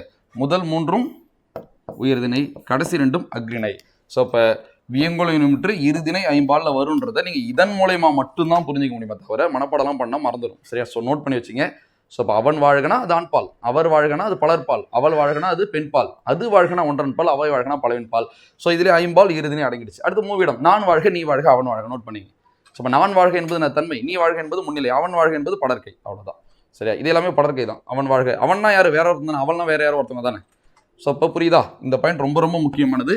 எப்படி நம்ம வந்து வினைமுற்று இதில் வரும், திணை பால் எண் இடம் காலம் எல்லாமே காட்டும் வினைமுற்று நம்ம பார்த்துட்டோம். தொழிற்பெயரும் நம்ம பார்த்துட்டோம். அன்னைக்கு நான் சொல்லியிருப்பேன், ஒரு தொழிற்பெயர் திணை பால் எண் இடம் காலம்லாம் காட்டவே காட்டாது. இது படற்கை இடத்துல மட்டும் வரும், நம்ம அங்கே பார்த்தோம். இப்போ என்ன பார்க்குறோன்னா, இருதிணை 5 மூவிடத்தில் எது வரும்? வியங்கோல வினைமுற்று வரும்.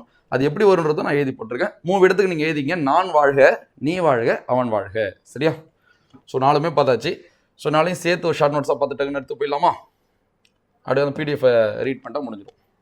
ஸோ இப்போ வினை முற்று என்ன வினைமுற்று பார்த்தோம் நம்ம? தெரிநிலை வினைமுற்று. முக்கியமானது ஒன்று இருக்கு. அதாவது பார்த்தீங்கன்னா ஏவல் வினைமுற்று வியங்கோல் வினைமுற்று வேறுபாடு இருக்கு. அதை மட்டும் முடிச்சிடலாம். அதை முடிச்சு நம்ம ரிவிஷன் பண்ணிக்கலாம். ஏவல் வினைமுற்று வியங்கோல் வினைமுற்று இது ரெண்டுக்கும் வேறுபாடுகள் இருக்கு. இது என்ன இடத்துல வரும்னா, இது முன்னிலையில் வரும். இது எங்க வரும்? இருதிணை 5 மூவிடத்துல வரும். இது என்ன பொருள் வரும்? கட்டளை பொருள் வரும். இது என்ன பொருள் வரும்? வாழ்த்தல், வைதல், வேண்டல், விதித்தல் பொருள் வரும். இதெல்லாம் ஈஸியான நம்ம பார்த்தது. ஸோ என்ன பொருள் வரும்? அது என்ன இதில் வரும்? என்ன இடத்துல வரும்? முன்னிலையில் வரும். இது எங்கே வரும்? இருதிணை 5 மூவிடத்துல வரும். அடுத்து இது என்ன பொருள் வரும்? கட்டளை பொருள் வரும். இது என்ன பொருள் வரும்? வாழ்த்தல், வைதல், வேண்டல், விதித்தல் பொருள் வரும். இது விகுதி பெற்றும் வரும், விகுதி பெறாமல் வரும். ஸோ ஃபர்ஸ்ட் பாயிண்ட், 2வது பாயிண்ட், இது 3வது பாயிண்ட். ஸோ இப்போ ஒரு ஏவல் வினைமுற்று விகுதி பெற்றும் வரும், பெறாமல் வரும். நம்ம தான் பார்த்தோம்ல. அடுத்து பார்த்தீங்கன்னா இந்த வியங்கோல் வினைமுற்று, இது சொல்லுங்க பார்க்க, விகிதான் ஒருத்தான பாயிண்ட். வியங்கோல் வினைமுற்று விகுதி பெற்று வருமா பெறாமல் வருமா? விகுதி பெற்றே வரும். ஏன்னா விகுதி தானே கான்செப்டே. வியங்கோல் வினைமுற்று விகுதிகள், அதை விகுதி வச்சு தான் நம்ம அதை கண்டுபிடிக்கணுமே. ஸோ அப்போ இது விகுதி பெற்றே வரும். ஸோ நல்லா பார்த்துங்க, இது விகுதி பெற்று வரும், பெறாமல் வரும். ஆனால் வியங்கோல் விகுதி பெற்றே வரும். அடுத்து பார்த்தீங்கன்னா இதில் ஒருமை பன்மை வேறுபாடு உண்டு. ஏன்னா ஓடுன்னு ஒரு ஆளை சொல்லலாம், ஓடுங்களும் பல பேரை சொல்லலாம். ஓடுன்றதும் ஒரு கட்டளை தான், ஏவல் தான். ஓடுங்கள் என்பது ஒரு கட்டளை தான், ஏவல் தான். ஸோ அது ஒருமையிலே வரும், பன்மையிலே வரும். இதில் ஒருமை பன்மை வேறுபாடு கிடையாது. யோசிச்சு பாருங்களேன். வாழ்கன்றோம், ஒருத்தவங்களா இருந்தாலும் வாழ்கன்னு தான் சொல்லுவோம், 100 பேர் இருந்தாலும் வாழ்கன்னு தான் சொல்லுவோம், வாழுங்கள்னு சொல்ல மாட்டோம்ல. ஸோ அப்போ இதில் ஒருமை பன்மை வேறுபாடு கிடையாது. ஸோ நோட் பண்ணி வச்சுங்க, ஒருமை பன்மை வேறுபாடு கிடையாது.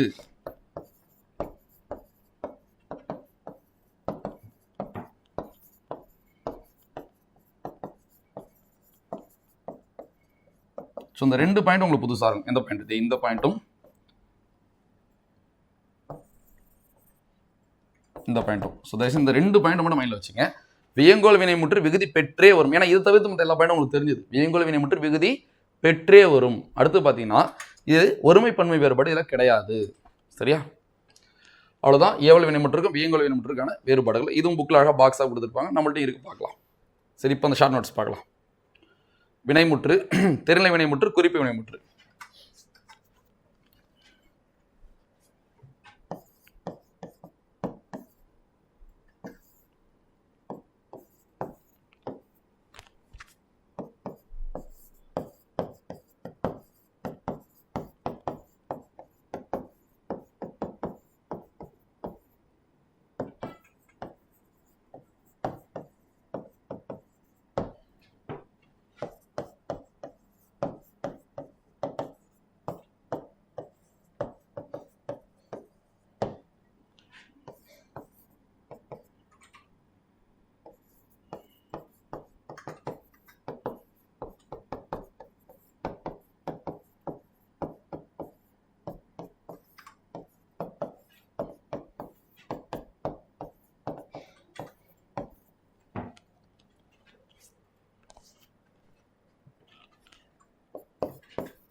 நம்ம இவ்வளோ நேரம் கிளாஸில் பார்த்தது மொத்தத்தையுமே ஷார்ட் நோட்ஸாக இருக்குது. இப்படி படிக்க ஏன் நம்ம கற்றுக்கணும்னா, நம்ம நிறைய விஷயம் படிப்போம், அதை படிக்கும்போது அது புரியும். ஆனால் ஒரு 4 விஷயத்தை படிச்சதுக்கப்புறம் பார்த்தா எதுவுமே புரியாமல் போயிடும். ஸோ என்னைக்கு நம்ம எல்லாத்தையும் சேர்த்து வச்சு ஒரே இடத்துல பார்க்குறோமோ அப்போ ஓரளவு கிளியராக பதியும். இப்போ நம்ம அப்படி தான் பார்க்க போகிறோம். பாருங்கள், உங்களுக்கு வினை முற்று தெரியும். ஒரு வினைச்சொல் தன் பொருளில் முற்று பெற்றால் அது வினை முற்று. ஒரு வினை முற்று எதெல்லாம் காட்டும்? திணை, பால், எண், இடம், காலம் எல்லாத்தையுமே ஒரு வினை முற்று காட்டும். அதுக்கு எடுத்துக்காட்ட நம்ம பார்த்தோம் வந்தான். அடுத்து தெரிநிலை வினைமுற்று, குறிப்பு வினைமுற்று. பாருங்க, ஒரு செயல் நடைபெற 6 அடிப்படையானவை. அந்த 6 செய்பவர், கருவி, நிலம், செயல், காலம், செய்பவர். நம்ம வந்து டீட்டெயிலாக படிச்சுட்டோம்ல, எப்பயுமே நம்ம அதை பெருசாக வச்சுக்க தேவையில்லை. அதுக்கப்புறம் இதை பார்த்தாலும் நம்ம டக்குன்னு வெளியே வந்துடும்ல. சரியா? அடுத்து பார்த்தீங்கன்னா, ஒரு செயல் நடைபெற 6 அடிப்படையானவை.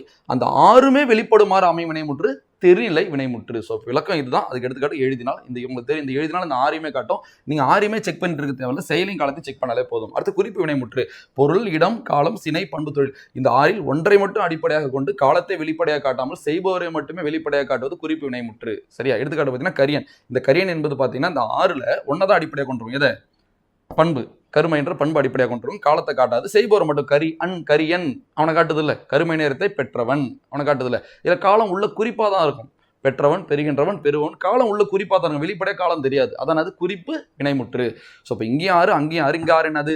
செய்பவர், கருவி, நிலம், செயல், காலம், செய்பவர். இங்கே 6 என்னது? பொருள், இடம், காலம், சினை, பண்பு, தொழில். இங்கே 6மே காட்டும். இங்கே 6ல் ஒன்றை தான் காட்டும். அது காலத்தை காட்டும், இது காலத்தை காட்டாது. காலத்தை காட்டாமல் செய்பவரை காட்டும். சரியா? இதான் குறிப்பு வினைமுற்று, தெரிநிலை வினைமுற்று, குறிப்பு வினைமுற்று. அடுத்து ஏவல் வினைமுற்று, வியங்கோல் வினைமுற்று பார்க்கலாமா? ஏவல் வினைமுற்று பாருங்க. எடுத்துக்காட்டு பாடம் படி. இது என்ன பொருள் வரும்? தன் முன் உள்ள ஒருவரை ஒரு செயலை செய்யுமாறு ஏவும் வினைமுற்று ஏவல் வினைமுற்று எனப்படும். சரியா? இது என்ன பொருள் வரும்? கட்டளை பொருள் வரும். பாடம் படின்றது கட்டளை தானே. இது எந்த இடத்துல வரும்? முன்னிலையில் வரும். நீங்க யாரும் சொல்ல முடியும் பாடம் படினு? உங்க முன்னாடி இருக்கலாம் தான் சொல்ல முடியும். அடுத்து பாருங்கன்னா, இது விகுதி பெற்று வரும், பெறாமல் வரும். பாடம் படின்னு சொல்லலாம், பாடம் படிங்கன்னு சொல்லலாம். படி என்பது விகுதி கிடையாது. ஏன்னா படி என்பது ஒரு பகுதி. இன்னொன்று சொல்லியிருக்கேன், ஏவல் வினைமுற்று வேறு சொல் போல தான் இருக்கும். சரியா? அது ஒரு ஷார்ட்கட்டாகவே நீங்க வச்சுக்கலாம். ஸோ விகுதி பெற்று வரும், பெறாமல் வரும். படி என்பது ஒரு பகுதி தான், அதில் விகுதி கிடையாது. படிங்கள கல்விகுதி இருக்கும்ல. அடுத்து இது ஒருமையிலும் வரும், பன்மையிலும் வரும். வியங்கோல் வினை, அதாவது ஏவல் வினைமுற்று ஒருமையிலையும் வரும், பன்மையிலையும் வரும். படினா ஒருமை, படிங்கள்னா பன்மை. அடுத்து பாருங்க, வியங்கோல் வினைமுற்று. எடுத்துக்காட்டுனா வாழ்க. என்ன விகுதிகள்? கா, இய, இயர், அல். இல்லை தற்கால வழக்கில் இல்லை. இயர், அல் தற்கால வழக்கில் இல்லவே இல்லை. அடுத்து என்னென்ன பொருள் வரும்? வாழ்த்தல், வைதல், வேண்டல், விதித்தல். இல்லை விதித்தல் பொருளை வர வியங்கோல் வினைமுற்று எந்த இடத்துல வராது? தன்மை இடத்துல வராது. ஏன்னா நம்மளை கட்டளை எடுக்க முடியாது. விதித்தல், கட்டளை ஏற்றலாம் ஒன்று தான். அடுத்து பார்த்தீங்கன்னா, இதெல்லாம் முக்கியமான பாயிண்ட் கடைசியில் எழுதியிருப்பேன்.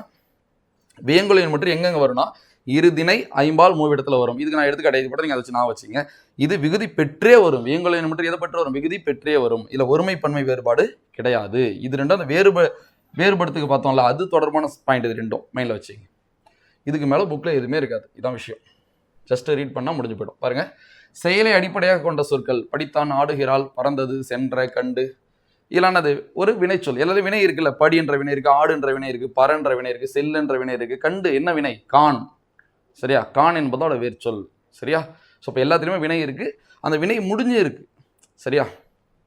செயலை வினை என்று குறிப்பர். ஒரு செயலை குறிக்கும் சொல் வினைச்சொல். பொருள் ஃபர்ஸ்ட் வினைமுற்றுன்னு நான் சொல்லியிருக்கேன். பொருள் முற்று பெற்ற நம்ம சொன்னது தான் இருக்கும். லைட்டாக டிஃப்ரெண்டாக ஒரே விஷயத்த எப்படியும் நான் சொல்லலாம்ல, அது போல புக்கில் இருக்கும். நீங்கள் இங்கே இருக்கிறது தான் அப்படிலாம் படிக்கணும் அவசியம் கிடையாது. புரிஞ்சுக்கிட்டாலே போதும். பாருங்க, பொருள் முற்று பெற்ற வினைச்சொற்கள் முற்று வினை அல்லது வினைமுற்று. சரியா? ஒரு வினை முடிஞ்சிருச்சு, வினை முற்றுன்னு சொல்லலாம். முற்று பெற்ற வினை முற்று வினைன்னு சொல்லலாம். மலர்விழி எழுதினால். எழுதினால் என்பது அது வினை முற்று. கண்ணன் பாடுகிறான். பாடுகிறான் என்பது வினை முற்று. மாடு மேயும். மேயும் என்பது அது வினை முற்று. வினைமுற்று 5 பால், அதாவது திணை, பால், எண், இடம், காலம் சொன்னால அதான் சொல்றாங்க. பாருங்க, 5 பால்லையும் வரும், 3 காலத்திலையும் வரும், 3 இடம் ஆகிய அனைத்திலுமே வரும். நமக்கு தெரியும்ல, நம்ம மொத்தமாகவே பார்த்துட்டோம். வினைமுற்று 2, தெரிநிலை வினைமுற்று, குறிப்பு வினைமுற்று. மெயினான வினைமுற்று இது 2 தான். ஃபர்ஸ்ட் தெரிநிலை வினைமுற்று. ஒரு செயல் நடைபெறுவதற்கு செய்பவர், கருவி, நிலம், செயல், காலம், செய்பொருள் ஆக 6 முதன்மையானவை. இவை 6 வெளிப்படுமாறு அமைவது தெரிநிலை வினைமுற்று எனப்படும். பாருங்க, எடுத்துக்காட்டு எழுதினால் நம்ம எழுதுதான் அங்கே இருக்கு. பல தடவை நம்ம திரும்ப பார்த்துட்டோம். அடுத்து குறிப்பு வினைமுற்று. பொருள், இடம், காலம், சினை, பண்பு, தொழில். பண்பு, குணம் எல்லாம் ஒன்று தான். பண்பு பெயர்னாலும் குணம்னாலும் பண்பாக இருக்கணும், குணமாக இருக்கணும் ஒன்று தானே. ஸோ இப்போ நான் பண்புன்னு சொல்லி பழகணும், நான் பண்பு யூஸ் பண்ணுறேன். நீங்கள் எது யூஸ் பண்ணுறீங்களோ யூஸ் பண்ணீங்க. இதான் நம்மகிட்ட இருக்கிற பிரச்சனை வரும். சொன்னால் நம்ம அது தான் சொல்லணும் அவசியம் கிடையாது. இதை தயவுசெய்து கற்றுக்கு. சரியா? உங்களுக்கு அது புரிஞ்சால் போதும். இப்படி சொல்லணும்னு அவசியமே இல்லை. ஸோ பொருள், இடம், காலம், சினை, பண்பு, தொழில். இப்போ நான் எனக்கு பழகலாம், நான் மாற்றிக்க மாட்டேன். நான் குணம்னு சொல்ல மாட்டேன், நான் பண்பு தான் சொல்லுவேன். ஏன்னா எனக்கு பழகிடுச்சு. அது போல் தொழில் ஆகியவற்றில் ஒன்றை அடிப்படையாக கொண்டு, ஒன்றனை அடிப்படையாக கொண்டு, நான் சொன்ன 6ல் 1 தான் அடிப்படையாக கொண்டு காலத்தை வெளிப்படையாக காட்டாது. சரி, காலத்தை வெளிப்படையாக காட்டாது. செய்பவரை மட்டும்தான் வெளிப்படையாக காட்டும். புரியும் நினைக்கிறேன். இதான் நான் வினைமுற்று, குறிப்பு வினைமுற்று. ஸோ எடுத்துக்காட்டு கொடுத்த பொன்னன், பொன் பிளஸ் அன், பொன் என்பது பொருள், அன் என்பது அவன் செய்கிறவன். எதெல்லாம் காட்டுது? ஒரு குறிப்பு வினைமுற்று எதெல்லாம் காட்டுது? இந்த 6ல் எதையோ ஒன்றை காட்டும், செய்பவரை காட்டும். ரெண்டையும் பிரிச்சாலே தெரிஞ்சிடும். பொன் பிளஸ் அன், பொன் என்பது பொருள், அன் என்பது அவனை காட்டும். கண்ணன், கண் பிளஸ் அன், கண் என்பது சினை, அன் என்பது அவனை காட்டும். தென்னாட்டார், தென்னாடு பிளஸ் ஆர். ஸோ தென்னாடு என்பது ஒரு இடம், இடத்தையும் காட்டும், அவனையும் காட்டும், ஆர். பண்பு, கருமை பிளஸ் அன், பண்பையும் காட்டும், அவனையும் காட்டும். காலம், ஆதிரை என்பது காலம், திருவாதிரை நட்சத்திரம், அது ஒரு காலம் தான் ஆதிரை, அதையும் காட்டும், அவனையும் காட்டும். அன், ஆதிரை ஆண், ஆதிரை பிளஸ் ஆண், ஆண்னா அது அன் ஆண், ரெண்டுமே ஆண்பால் வினைமுற்று விகுதி தான். எழுத்தன், எழுத்து பிளஸ் அன், சரியா? எழுதுதல் என்னும் தொழில் செய்கிறோம் தான் எழுத்தன். ஸோ அது போல கான்செப்ட் வரும். எழுத்தன், எழுதுதல் என்னும் உழவன் பார்த்தா உழவு பிளஸ் அன், ஸோ எழுதுதல் பிளஸ் அன்னு போல வரும். எழுத்து பிளஸ் அன்னு வரும், சரியா? தூவை என்பது தொழிற்பெயர் விகுதி. தூ என்பது தொழிற்பெயர் விகுதி. தொழிற்பெயர் படிச்சிருக்கோம் நம்ம, சரியா? தல், அல், அம், ஐ, கை, வை, மை, கூ, பூ, தூ. அது நான் சொன்னனாலும் தெரியல, தூவை நீங்க வேணா சேர்த்துங்க. தூ என்பது ஒரு தொழிற்பெயர் விகுதி தான். ஸோ இப்போ தொழில் எழுத்து பிளஸ் அன்னு வரும், அதான் எழுத்தன்னு மாறும். அடுத்து ஏவல் வினைமுற்று, வியங்கல் வினைமுற்று, இன்னும் சில வினைமுற்று இருக்கு, நம்ம அதை பார்க்கலாம். ஏவல் வினைமுற்று, தன் முன் உள்ள ஒருவரை ஒரு செயலை செய்யுமாறு ஏவல் வினைமுற்று ஏவல் வினைமுற்று எனப்படும். எடுத்துக்காட்டு பாடம் படி, கடைக்கு போ. ஸோ படி, போ, வேர்ச்சொல் போல இருக்கா, இதான் ஏவல் வினைமுற்று. ஏவல் வினைமுற்று ஒருமை பன்மை ஆகிய இரண்டிலும் வரும். ஒருமையிலும் வரும், பன்மையிலும் வரும். பாருங்க, எழுது என்பது ஒருமை, எழுது மின், மின் என்பது பன்மை, அதான் எழுதுங்கள் இந்த காலத்தில் பயன்படுத்துறோம். எழுதுங்கள் பயன்படுத்துறோம், அதான் எழுது மின். ஓகேவா? பன்மை ஏவல் வினைமுற்று எழுதுங்கள் என வருவது இக்கால வழக்கு, அதான் எழுதுங்கள். ஸோ அந்த எழுது மின்னா இப்போ எப்படி வருது? எழுதுங்கள் வருது. வியங்கோல் வினைமுற்று வாழ்த்தல், வைதல், வேண்டல், வீத்தல் ஆகிய பொருளில் வரும் வினைமுற்று வியங்கோல் வினைமுற்று எனப்படும். வியங்கோல் வினைமுற்று இருதினைகளையும் 5 பால்களும் 3 இடங்களையும் காட்டும். நான் சொன்னல, இருதினை 5 பால், இல்லை நான் அப்படி எழுதி போட்டிருப்பேன். 2ன்னு போட்டு திணைன்னு போட்டிருப்பேன், 5ன்னு போட்டு பால்னு போட்டிருப்பேன், 3ன்னு போட்டு. தயவுசெய்து இதெல்லாம் கஷ்டமா நினைக்காதீங்க. நம்மளுக்கு பாயிண்ட் புரிஞ்சதுக்கப்புறம் நம்ம வச்சுக்கலாம்ல. இதன் விகுதிகள் கா, இய, இயறல். இங்கே கோடு போட்டிருப்பேன், இயறல் தற்கால வழக்கில் இல்லைன்னு. ஸோ அதெல்லாம் லாஸ்ட்டில் ஒரு பாக்ஸில் கொடுத்துருப்பாங்க, இதை கொடுத்துருக்காங்க பாருங்க. விதித்தல் பொருளில் வரும் வியங்கோல் வினைமுற்று தன்மை இடத்துல வராது. நான் எப்படி எழுதிருப்பேன்? விதித்தலுக்கு கீழே இப்படி தன்மைன்னு போட்டு அடிச்சிருப்பேன், பார்த்துருப்பீங்களா? ஸோ இப்போ விதித்தல் பொருளை வராது, தன்மை இடத்துல வராது. சிம்பிளாக முடிச்சுக்கலாம். நம்ம அந்த பாயிண்ட்டை சொல்கிற மாதிரி நம்ம எழுதி வச்சு நம்ம அதை பார்க்கும்போது ஒரு தொடராக தான் தெரியுது, தவிர கருத்து புரியாது. நம்ம இப்படி எழுதும்போது பார்த்த உடனே என்ன கருத்து, அந்த கருத்து டக்குன்னு உங்கள் மைண்டை எட்டும், சரியா? அடுத்து இயறல் ஆகிய தற்கால வழக்கில் இல்லை. இது கூட நான் அப்படி தான் எழுதுனேன், இயறலுக்கு கீழே கோடு போட்டிருந்தேன்ல. ஸோ அதை சொல்கிறது தான் இந்த பாக்ஸ். ஸோ இப்போ தெரிந்து கொள்வோம்னு இருக்கு, நான் சொன்ன அந்த 2 பாயிண்ட்டும், சரி? அதை இப்படி நோட் பண்ணி வச்சேன்ல.